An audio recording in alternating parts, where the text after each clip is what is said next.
Hello guys, আসসালামু আলাইকুম। কেমন আছেন সবাই?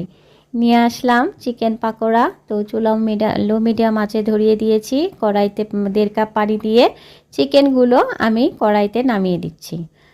আর এই চিকেনগুলো সেদ্ধ করে নিয়ে আজকে আমি এই চিকেন পাকোড়াটা তৈরি করব। খাবারের লবণ স্বাদ অনুযায়ী দিয়ে চিকেন পাকোড়াটা সেদ্ধ করে নিব করার জন্য। তো দেখেন বন্ধুরা, আমার চিকেনটা বললো কোথাও অবধি অপেক্ষা করি আর সেদ্ধ হওয়ার জন্য একটু অপেক্ষা করি। চিকেন পাকোড়াটা প্রায় করার জন্য দেখেন আমার চিকেনগুলো সেদ্ধ করে নিচ্ছি।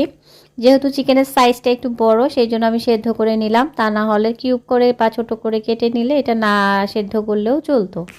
যাই হোক, আমি চিকেনগুলো সেদ্ধ করে উঠিয়ে নিলাম। নেওয়ার পরে এখানে সাধারণ লবণ, জিরার গুঁড়া, গরম মশলার গুঁড়া, তারপরে হচ্ছে চিলি ফ্লেক্স, তারপরে গোলমরিচের গুঁড়া, বিট লবণ, সাধারণ লবণ, হলুদের গুঁড়া, একটু মরিচের গুঁড়া, এগুলো, তারপরে এই যে একটু কর্নফ্লাওয়ার দিয়ে ভালো করে মাখিয়ে নিচ্ছি। ভালো করে মাখিয়ে নিয়ে এটা একটু ম্যারিনেট করে আমি অপেক্ষা করব।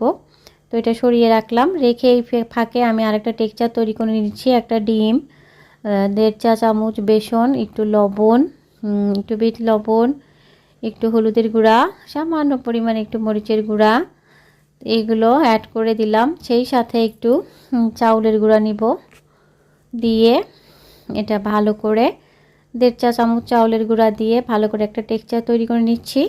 এই টেক্সচারটা দিয়ে এই চিকেন পাকোড়াটা আমি ভেজে নিব। আর একটু পানি দিয়ে দিলাম হালকা পরিমাণে, যেন টেক্সচারটা সুন্দর মতো হয়ে আসে। তো আমার টেক্সচার রেডি হয়ে গেছে। এই ফাঁকে আমি আমার চিকেনগুলো এখন এখানে ম্যারিনেট করে নিলাম ভালো করে এই টেক্সচারের সাথে করে নিয়ে একটা ফ্রাই প্যান চুলোয় বসিয়ে দিলাম। দিয়ে লো মিডিয়াম আছে তেল ঢেলে দিয়ে তেলটা গরম করে নিব।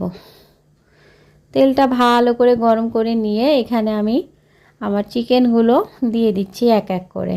তো চিকেনগুলো এখানে দিয়ে দেওয়া হয়ে গেলে দেখো বন্ধুরা, সুন্দর মতো তেলটা গরম হয়ে এসেছে। আর চুলোর আঁচটা এই পর্যায়ে আমি একদম লো মিডিয়ামে করে দিব, যেন চিকেনগুলো ভাজাটা অনেক সুন্দর হয়। আর এখন একটা দেখো ইয়েলো ইয়েলো কালার, চিকেনগুলো যখন ভাজা হয়ে যাবে তখন একটা ব্রাউন ব্রাউন কালার চলে আসবে। উল্টে পাল্টে নেড়ে চেড়ে সুন্দর করে চিকেনগুলো ভেজে নিচ্ছি। এটা ছোট বড় বিকালের সবাই আর বিকালের নাস্তাতে বলো বা টিফিনে বলো এই খাবারটা নিয়ে যাওয়া যায়। তো আমি এক এক করে আবার প্লেটে উঠিয়ে নিয়ে সার্ভ করব। দেখো বন্ধুরা, আমার চিকেন পাকোড়া অলরেডি রেডি হয়ে গেছে। তো আমি একটু সস